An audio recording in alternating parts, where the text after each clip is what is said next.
யார் நம்மளை பார்த்து ஒண்ணுத்துக்கும் பிரோஜனம் இல்லாம, இவன் பணம் இல்லாதவன், பேக்ரவுண்ட் இல்லாதவன், இவனுக்கு சப்போர்ட்டிவ்ஸ் யாருமே கிடையாது, இவன் வேஸ்ட், இவன் பயன்பாடே இல்லாதவன், இப்படி யார் கழுதையை போல ட்ரீட் பண்ணாங்களோ, அன்னைக்கு எப்படி இயேசுக்கு ஒரு கழுதை தேவைப்பட்டதோ, நம்மையும் கர்த்தர் அவர் நம்மேல் ஏறி அவர் நிமித்தம் நமக்கு ஒரு மகிமையை இந்த தேசத்தில் கர்த்தர் உண்டாக்கி கொடுப்பா. குதிரை, கழுதையும் குதிரையும் போக்குறதுக்கு கொஞ்சம் அப்படி ஈக்குவலா தான் இருக்கும், லைட்டா பார்த்தீங்களா?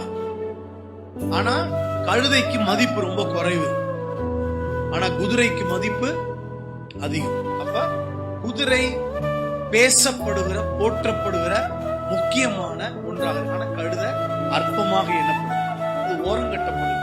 அன்னைக்கு பழைய ஏற்பாட்டு காலத்துல கவனிங்க, ஒரு தீர்க்கதரிசி ஒரு தேசத்தின் மக்களை, தேவனால் தெரிந்து கொள்ளப்பட்ட மக்களை சபிப்பதற்காக புறப்பட்டு போனான். ஒரு ராஜா கிட்ட கைக்கூலி பணத்தை பெற்றுக்கொண்டு. ஆனா அந்த நேரத்துல கர்த்தர் பாருங்க, கழுதையை கூட்டு பேசுறார். கடவுள் பழைய ஏற்பாட்டு காலத்திலேயே ஒரு கழுதையை ஆண்டவர் என்ன செஞ்சாரு? பயன்படுத்தினார்.